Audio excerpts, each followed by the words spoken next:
welcome to the Wealth Dialogues podcast. We have the second episode right now of the Wealth podcast by DBS Treasures, and it's a pleasure for us to have Radhika Gupta, CEO of Edelweiss AMC, as our guest in this new year. She is now well known and recognized as one of the leaders in the investment management space, and it's a pleasure for us to have her here for her to share her insights on investment management and her perspectives on what's happening in the investing space.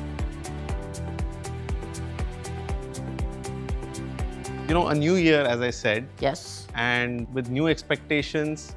And I've been listening to a lot of people discussing about the Goldilocks phase that India is in, the growth that India is seeing, and at the same time you have a lot of geopolitical mess that is being created. There are old wars continuing, new ones coming up, tariffs. Yeah. So where do you see scenario of investing in India a year down the line, or a few years down the line? How do you see the scenario? We've seen great growth and now we are at this juncture.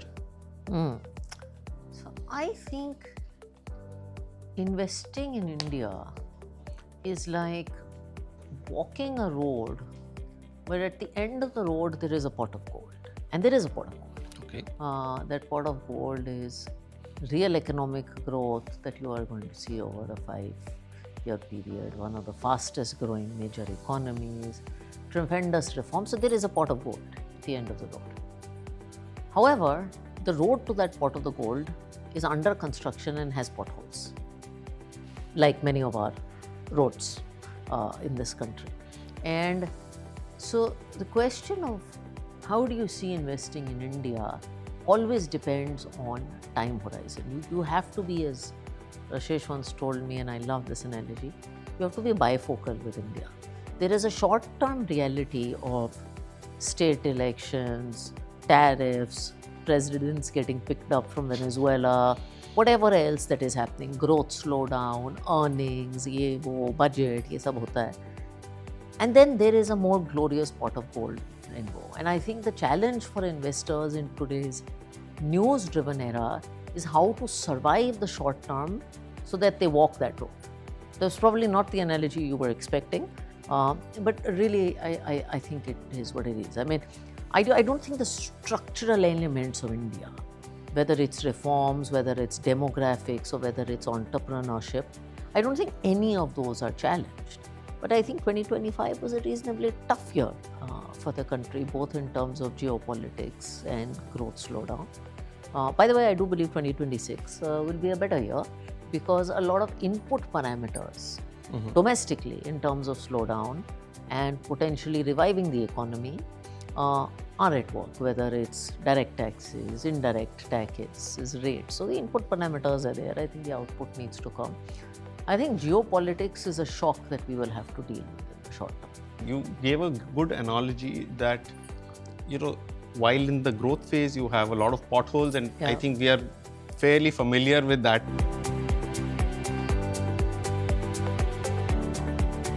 I would then take a cue and look at it as a lot of these headwinds which also come in the policy side in terms of some weaknesses that India has, maybe something on the policy, something on the infrastructure. And currently one of the problems that most experts would look at is the kind of valuations that we've seen over here, which are also being bolstered by a lot of euphoria in the smaller investors. So how do you sort of calibrate their expectations? Because there is a whole bunch of investors who've only seen the bull run in this country, and now you're seeing some sort of a valuation slowdown, or that while the macro economy will grow, but market valuations may see a lot of turbulence. So I think India today is somewhere in the middle, na idhar ka udhar ka on valuations, not in a bad way. It's neither very expensive, it's neither very cheap. And of course, valuations are in the eye of the beholder, right? So you're never going to get a consensus answer on valuations. But I think if you do see an earnings upcycle, then valuations are not bad. And structurally over the last 10 years, we may not like it, but India has never been cheap.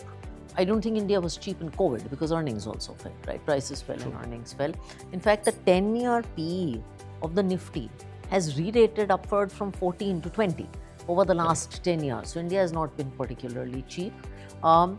Despite this, however, and I don't think India is going to be particularly cheap, there's a nice saying that today in India, the constant amount of domestic capital, which is the small savings and SIPs and people like us, doesn't let the market fall, and the number of IPOs is not letting it rise. So I think both those conundrums will continue, and then hopefully earnings will come in. Look, how do you handle the small investor expectation is your thing. So firstly, I think financialization and more people investing through SIPs, while the media remains suspect of it, is reality and it is structural. Today the AMFI data came out at 31,000 crores. Right. Last month it was 30,000 crores. So there is a meaningful uptake because people quite frankly don't have better alternatives. You put your money in many fixed income oriented structures and you're left with not very much post tax, and generally I think risk appetite has gone up. So I think that's not going away. Now I'll give you a stat. If you look at a 10-year SIP in a mid-cap fund, I looked at ours only, the minimum return, like the worst that has happened to any consumer, is 9.5%. Is that terrible? It's not terrible. It's pretty good actually after tax. That's the worst that has happened. And the fund was launched in 2007, the peak. So it's seen some bad times. So I think how do you make sure the small investor doesn't have a bad run? You make sure they're invested long enough. And long enough is a very challenging thing in an era where we are so impatient that we want to click that 5-second ad on YouTube and say, skip, skip, skip. So I think that is the challenge, because over the long term, people have made money. So India actually has been a story of, a lot of rise in a very short term. And that has set a sort of expectations amongst investors, which is that, money has to be made very quickly. Anything on the equity side, you tell them mid-teens, and that sounds like, the fund manager who's given that kind of return is sort of the worst performer.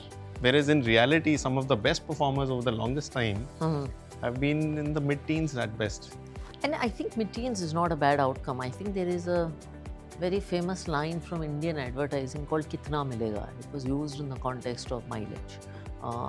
And I think people need to have a more realistic answer. Like, a car is not going to give, a Mercedes is not going to give you 25 ka mileage. It doesn't happen, right? Because it's just not going to give you that. And if you buy a Maruti Alto, probably should give you better mileage than a Mercedes. I mean, these are basic facts, right? These are kind of laws of automobile mileage. I think there are equivalent laws of equity and debt return. So we are all comfortable accepting that fixed income is not going to give you 13% return today. But we're uncomfortable accepting that equity will only give you 11 to 12% long-term return, which is actually what it is. And whenever I say this, people get very upset because that is what India's nominal GDP growth is. So unless nominal GDP growth is going to 18%, in which case we should all be partying, equity return structurally cannot be 18% over a long cycle. And if you look at any meaningful period of market returns are basically a function of corporate profit growth. There is no other formula to this. So just like there are laws of mileage, I think there are laws of market gravity that we need to start accepting. Because of the digital age that we live in, there is a tremendous amount of recency bias that is coming. And so if you go back to any given year, if you go back to 2024 and look at 1 year returns on anything, 20, 30, 40%. So you start anchoring and assuming that 20-30% तो आपका mid cap में जन्म सिद्ध अधिकार है, जो कि वो है नहीं. And now suddenly you think that 100% return in silver is your Janam Siddha Adhikar because of the last 1 year. So I think some of that anchoring needs to go away. I always tell investors the most useless statistic they can look at is 1 year returns. That's what people tend to look at. Yeah.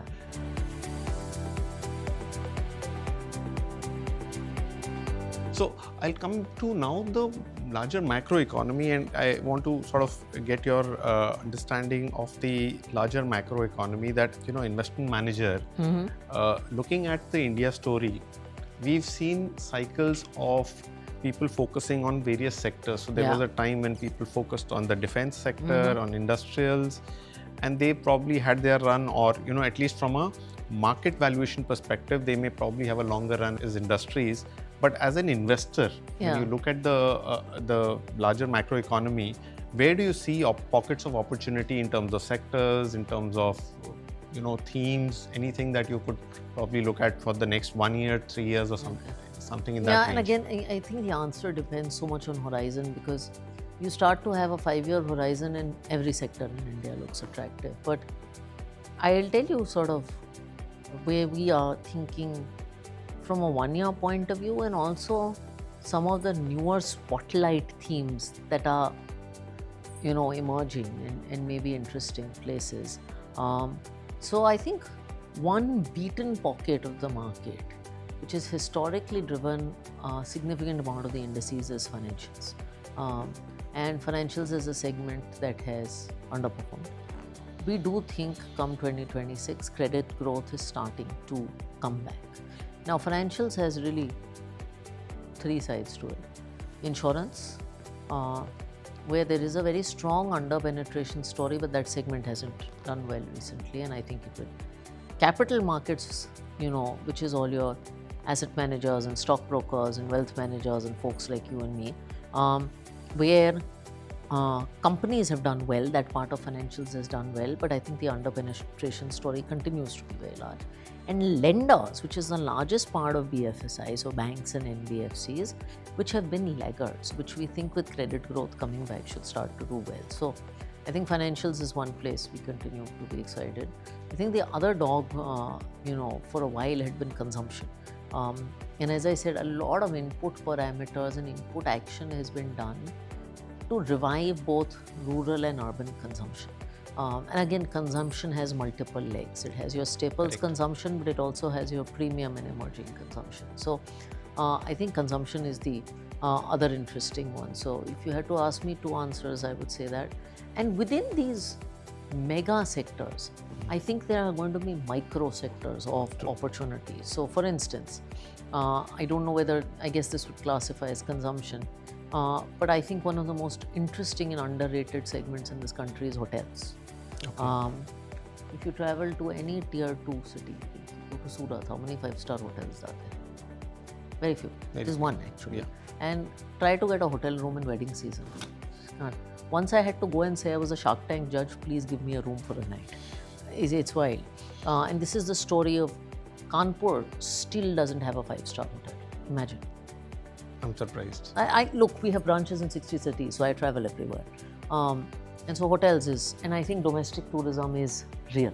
And but isn't hotels a lot more, consumer of capital? They're fairly debt-laden businesses. Well, now you have hotel operators also, right? You have companies who are doing management of hotels. So you have all that going on. And hotel portfolios are now not becoming capital intensive. So you have a lot of the business hotel and mid-tier models. So even something like in, Indian hotels, which is, and I'm not talking stock specific, there's a wide range of portfolios in its basket. The same thing, by the way, is true of the opposite side of the spectrum, and it's a sector called hospitals, subsector. Okay. Today, if you look at the hospital sector, management tells us that when you put up a hospital in a new city, it breaks even in 12 months. An AMC branch takes longer to break even. Wow. Because people want to spend money on healthcare. Healthcare challenges are rising, and people are putting up, and there's just no capacity. So hospitals, hotels, and capital markets are actually 3 of the most exciting sectors. And capital markets, by the way, fund both your healthcare bill and your hotel bill. So, okay, hospitals, I understand, but wouldn't that be then healthcare? Yeah, so it's part of healthcare. Yeah. So it's a subsector. And what I wanted to do with your answers, because everyone talks IT and pharma, I wanted to point out new subsectors of the economy that I think are going to start getting interest. So also, just going back to the financials bit again, so a lot of people more bullish on the non-banking, non-lending. Capital market side. Exactly. But you would probably believe that now the tide is turning for the lenders as well. I'm not bearish on capital markets. By the way, I'm a capital market CEO, and I think that story has been strong. I think financials has been running on one leg. So financials has three legs. Correct. It's been running on one of the three legs, which is capital markets, because credit growth has been weak, which has hurt lending. I think with the rates coming to where they are and credit growth coming back, the second leg, a big leg of financials will start to run.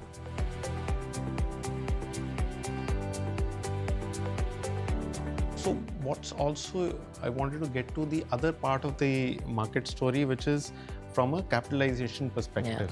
That people have sort of written off small caps and mid cap valuations were also a bit of a challenge. What's your take on that part of the story? Because I would imagine that if you're looking at an India growth story, a lot of new companies emerging should actually be propelling that. So I'm very happy you asked this question in the order that you did, and I'll tell you why. And we have a slightly contra view on this whole mid-cap and small-cap thing, because it has become very fashionable to bash mid and small-cap saying. And I think you have to realize in India, there is a very unique context to mid and small-cap. Now, in most countries in the world, how are mid-caps classified? They are classified by market cap range. Correct. X to Correct. Y. In India, they are classified by rank. Yes. 1 to 100 is large cap, 100 to 250 is mid cap, everything else is small cap. So, your mid cap companies go from 30,000 crore market cap to 1 lakh crore market cap. Are these small companies? Not at all. Don't think so. The second perception you have about mid cap is, these in their sector, these are going to be like the 6th, the 7th, that kind of company, the middling ones. Right. In many sectors, including the three I just named, market leaders are in the mid-cap universe. Actually, if you look at India's large-cap universe, it represents energy, tech, and banking. Right. The three sectors I spoke about and many others, Right. the leaders are in the mid-cap universe. And if you look at earnings growth, mid-cap is the segment where actually you've seen the least earnings disappointment. So we actually believe that there is one segment that you have to be excited on for the future. It has to be mid-cap. We don't think mid-cap is satellite. We think mid-cap is actually core. And calling it mid-cap is unfair because large cap has become mega-cap now. True. Because the way they've classified. Because of the way you've classified these things. And if you want diversified index exposure, you will not get it by betting on the large cap index. Okay, I would completely agree with that. And I don't think, and I also would say, mid-cap governance in India has meaningfully improved over the last 10 years. 10 years ago, mid-cap companies would not even do quarterly calls. Today, every company is doing quarterly calls. Everybody is much more focused on governance than they were before. Professionalizing more and more. So many of my friends are second and third generation promoters, and they know, and even those that I know and those managements I know which had a questionable reputation of governance, the second and third generation is coming in and saying there's no point doing this. The market cap loss is much bigger, the multiple loss is much bigger. So governance standards have meaningfully improved both in the small and mid-cap universe, but I really think mid-cap is the sweet spot where the business model is proven, and just because the sector is not banking on energy, you're sitting in the cap universe.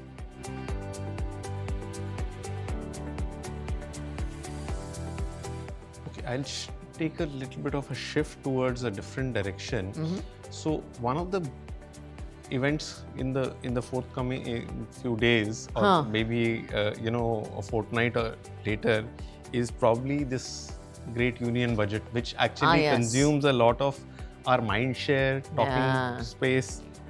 What's your take on it in terms of its significance to the average investor, because it consumes a lot of their time and mind share? I think it should consume less mind share for the average investor than it does. It should consume mind space for the media because it's their big event of the year. But really, it's a record of accounts. And while it does create some changes in taxation that happen once a year, and I always hope that India has more tax stability than it has, I don't think you need the budget to drive meaningful reforms. Reforms, announcements, etc. have happened and can happen at any time of the year. So I think investors are over obsessed with the budget. I also think that under the NDA regime, there's been less directional shift in budgets year on year. It's not that budget of this year is a reversion or a drastic change. True. It's more of this is a vision for this term, the next 4-5 years, and these are the steps we're taking, and let's focus on execution. So I actually think the amount of obsession with it is really high. As I said, I mean, if you had to ask me, capital expenditure, which was a big part of the budget, especially in NDA 2, is going to moderate, has already moderated. It's not that it's going to go away, but the rate of capex growth perhaps is going to remain moderated.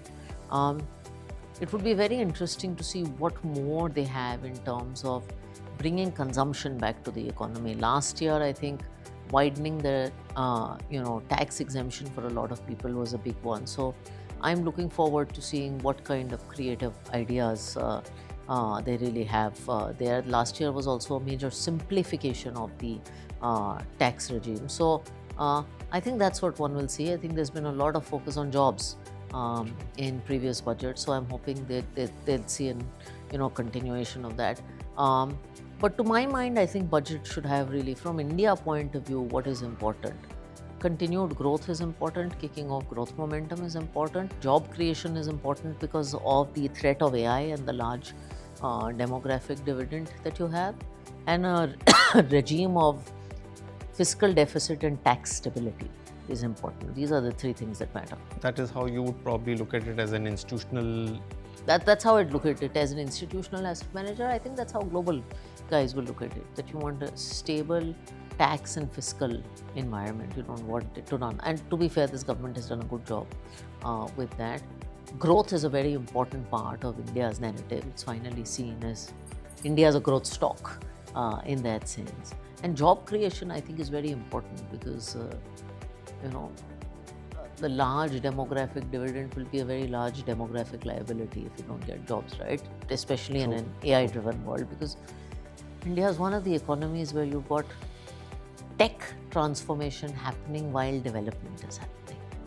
A lot of countries industrialized and then went technology. Then went to technology. In India, it's happening simultaneously on a very large population. I spend a lot of time at campuses. It's not easy. And India is seen as the anti-AI trade. Is that so? India is seen as the anti-AI trade. I think we've been a little behind in the AI race. And typically, we've been very strong on the services front, coding, outsourcing, etc. And a lot of that can quickly be AI'd away. I mean, you see the articles, you see the notes about large job losses in tech. So I think job creation is a very, very important part.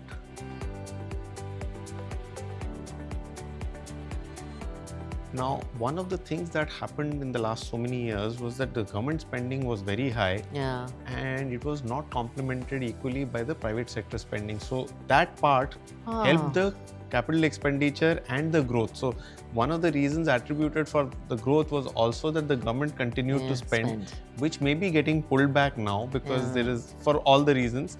And so therefore, we are not seeing significantly or equivalent amount of private sector spending happening. Would that be a headwind for growth in some ways? So we've been talking about private sector capex coming back for a long time. I believe it's a little of chicken and egg. I think the private sector is very, very smart. When they see demand, they will do capex. And so it's not an easy problem to solve. I think when you see increased consumption demand, you will start to see the private sector do capex. I should tell you one thing that we are sort of struggling with is a little bit of the scars of IL&FS and the credit crisis in that era. Because if you look at corporate earnings growth over the last few years, earnings growth has happened. But what have people done with those profits? They've used it to pay back debt. They've not used it to launch new capacity or big green field, etc. Because there is a little bit of a belief here. You have, you launch a company and it's unfortunate. You have a company who IPOs and your stock price is down 30%, and people will be angry at you, Right. but you won't lose your company, right? You default on debt, you could lose your company. You could lose your company. And so I think that is a reality. We don't have a very, very vibrant bond market, and debt has become a slightly challenged word. So, equity funding you will get, but debt funding for a big greenfield project is hard. So people have used profitability to pay down debt. So there is a corporate India is deleveraged. There is a conservatism, I think, that has set in, and hopefully credit growth will start picking up and that will change. But I think that's one of the things that we've grappled with over the last 10 years.